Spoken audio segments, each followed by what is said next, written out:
Were there any places where you felt unsafe? I mean, taking advantage, of course. I think the most interesting thing was the Holy Week in Pampanga. Oh, okay, so you saw the people all flogging themselves. Yes. A place that you didn't expect would be really that nice, and it surprised you. What would be next? You've finished the Philippine Loop. Is there any place that you're going to go back to?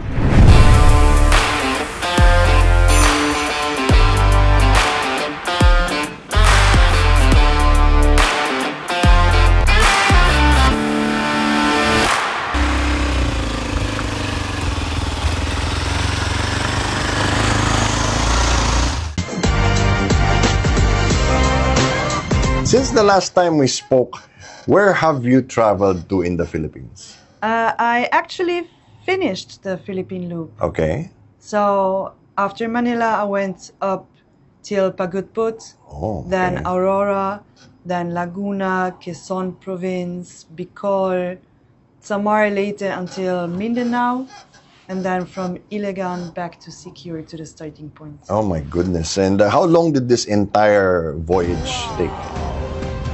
A little bit over 7 months. Okay. But Yeah. did you choose where you were gonna go, or you just happened to pass there because it's along the way? I chose where to go there, and sometimes it just happens that I end up somewhere else. For example, Catanduanes. Just like, okay, make a stop in Catanduanes for 1 week. Okay. What was the most difficult part of all of this travel around the country? For me personally, the roads sometimes. Okay. Because I don't choose always to go on the main roads. So I try to go to rural places as well. So I think, because I'm not good in off-roads, Okay. so that was quite challenging. Yeah, so you're familiar with the issue we have now with all the contractors and the public works. And, Yeah. Yeah. And now you know what's causing all of it. Yeah, I know as well. Okay, now, when you travel from one place to another, and let's say you need to refuel, get more supplies, is that ever a problem? No, actually not. Okay. It's like Philippines, there's like a gas station like every 1 kilometer feels like. And even if I need something, even mechanic, it's like every 500 meters or something like that. Do you have a favorite place now that you've been to? I cannot tell. I cannot. I mean, I have top 3, maybe top 5, but there's so many places in the Philippines I really like. Well, how do you feel when people tell you that, you've been to places that almost all Filipinos have never been to in their lifetime? If you think of Austria, for example, Okay. I haven't been around in Austria either. Really? Okay. No, because you're used to it. It's your home. It's your neighborhood. Yeah, and you just go around like maybe 100 kilometers. Okay. And that's it, Yeah. basically. So I actually know more about Philippines than Austria, to be honest. Oh my goodness. So what are you going to do with all of this knowledge now? Are you going to write a book? I have no clue. Okay. I don't know. And then, you post a lot of your videos. Do you post like every day? Because I see quite a few of them. I try to post every 3rd day. Okay. And this is you shooting and you editing it all by yourself. Right. So- Usually I write around 10 a.m. or something like that until sunset, and then I edit until midnight. Okay. How were you able to cope with all of the typhoons and all of the rain the past few weeks? I was so lucky, like really, I was really, really lucky. Every time I heard there was a typhoon, I already left, or it happened before I arrived at one spot, Okay. for example. What about the mud and, let's say you're traversing a stream and all of that. How do you manage to clean everything and yourself afterwards? Yeah, I just go to a car wash, basically. It's like 1 time in 3 days or 4 days, something like that. Depends how bad it looks. Super But wet. the same for me. If I'm all wet while riding, for example, it takes a lot of time to dry, for example, my shoes. So it Okay. takes 2 days until it dries, and that's kind of annoying, but it's my own fault because I could buy waterproof shoes as well. Okay, and you don't. I don't. Okay. What's the most remote place that you've been and it's like really far from a major road or major city? I think it was a little town in Sultan Kudarat Oh wow. in Mindanao. I think that was pretty remote. But I have to say, like the North Island of Gigantes Island Gigantes Island. Oh yeah. was pretty remote as well. But there's some development going there now. Yeah, I know, but I think just in the south part, everybody is going to the South Island. I didn't know that before.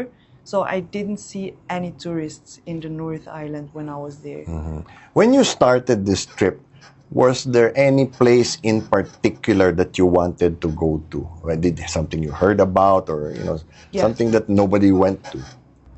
Nobody went to? I don't know if there is a place nobody went to, but I really wanted to see Apo Wangot and Sagada. Oh, okay. And I really wanted to see the Mount Mayon as well. Okay. These were the two things where I'm like, I'm not skipping that. Did you get a tattoo? Yeah. Another one. Okay. Yeah, another one. But I understand when you go to see Apo Wanghod, you have to you have to wait in line, right? And if she doesn't feel like it anymore, that's the end of the day. Right. I was actually waiting for 3 days until okay. she showed up in Buscalan because she wasn't there. So it was a little bit complicated, but at the end, I got a tattoo. I was super happy. How about Mayon? Why Mayon? Because it's like the perfect shaped volcano in the Philippines. I don't know if it's in the entire world, but you hear about that all over the world. So it's kind of a thing to go. What about food? Was there anything in particular you wanted to try? Not really. I'm super open with food. Like if there is something new, I'm ready to try it. Depends if I like it sometimes. Okay. What's the strangest food you've tried here? Dinuguan. Okay. Well, that's pretty strange normal. for me. Okay. I mean, it's normal for you. It's strange for me. Okay. But they have people try to feed you like dog or bat or cat or something like that. Or you don't know. There was one animal I tried. They couldn't really tell me what kind of animal it was. First, they told me it's a monkey. Then they told me it's a wild dog. So I wasn't really sure what I was eating, but it didn't taste that bad. I wouldn't do it again, though. What you don't know won't hurt you. Yeah. Okay. What about your motorcycle? That last time we spoke, you were going to get another one. Yeah. How long does the motorcycle last with the way you travel? The new one? Yeah.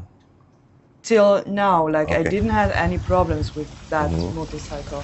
I mean, it's a Hero Xpulse. It's pretty new here in the Philippines, but wow, I was impressed. When you decide to stay in one place, do you exclusively just pitch your tent and stay outdoors, or have you stayed in hostels and other places? No, I stayed in hostels as well, Okay. in Kubos. It's like everything I can get actually, because I don't book anything in advance because I never know where I end up in the day. So I just go to places that I'm like, okay, how is the weather? Can I camp? If it's a city, I cannot camp. So I just have to balance. What about your safety? Were there any places where you felt unsafe? No, not Really? at all. Wow. Not at all. And even I've been in Marawi City as well. Marawi, okay. And I've been in Cotabato City, and not at all. I always felt super safe. Okay, because sometimes the Philippines occasionally has the reputation where Filipinos take advantage of tourists. So you've never had that experience. I mean, taking advantage, of course, Okay. but I'm already used to it because Filipinos, if they see a tourist, everybody thinks I'm rich. Yeah. So that's why it's normal actually if you're a foreigner that people ask you for money all the time and things like that. But I wouldn't see it as negative because I can understand these people as well. When we talked the first time, you were telling me that you would continue on this adventure while you had the funds. Has that changed? Yeah, it changed because I actually already know that I will fly back home soon. Oh, okay. So yeah, it's the end of my loop, and I really want to see my family as well. I haven't seen them for a while. Oh, so when will this happen? Can you like calculate when you're going to run out of money? I cannot. It depends. It depends. Okay. But pretty soon, actually. How about in the holidays? Were there any major holidays that you happened to be on the road? Yeah, I think the most interesting thing was the Holy Week in Pampanga. Oh, okay, so you saw the people all flogging themselves. Yes, and I saw the crucifixion as Okay. well. There's That nothing was- like that in Europe, I guess, I No, suppose. there's nothing like that in any other country of the sport. It's like super unique in the Philippines. But yeah, it was super interesting, quite shocking to be honest for me. But it was really unique. There's some people who actually do that every year. I know. So they have like the scars are permanent already. I know, and I heard like the man who is doing the crucifixion in Pampanga, he's doing it since I think 20 years or something like that goodness, every year. What about a place that you didn't expect would be really that nice and it surprised you? Sultan Kudarat. Really? Okay. Yeah. Yeah, I didn't expect anything, and that was actually the first step for me into the so-called red zone. And I was surprised by the hospitality there. Like, of course, everybody was staring at me, but everybody was so curious. Children were coming to me. They tried to talk with me in English. It was like super beautiful. And they have this beautiful mountain range, like in Bukidnon. For me, personally, even more beautiful than in Bukidnon. And that was like mind-blowing because I could ride with the motorcycle until the top. It was really cool. Okay. Well, what about the things you did, let's say, in your spare time? Did you get to swim a lot, trek, leave your motorcycle behind? I actually don't do a lot. Like if I do some sightseeing, of course. I'm not a huge fan of like long trekkings and hikings. So if there is a hike for 3 days or something like that, I wouldn't do that. Okay. But yeah, usually I'm pretty busy with editing, so I have to catch up with everything. So most of the time I don't allow myself to do like a beach day or something like that. Okay. Well, how do you protect your laptop when you're on the road? Because some of the roads, like you said, aren't that great. I usually have it in my backpack, and it's always on me. So yeah. And so every time you camp, you prepare food for yourself, you wash your clothes, you do everything at the end of the day. Yeah. All right. So what would be next? You finish the Philippine Loop. Is there any place that you're going to go back to? I'm not really sure yet. I mean, I'm a super spontaneous person. I I'm noticed. not planning in advance. So first step is now going back home, celebrate my birthday with my family. That's important for me. All right. And then let's see. Do you plan on coming back to the Philippines after that, or are you going to do the same thing in another country? Probably the same thing in another country. But I'm Okay. not sure yet where to go. All right.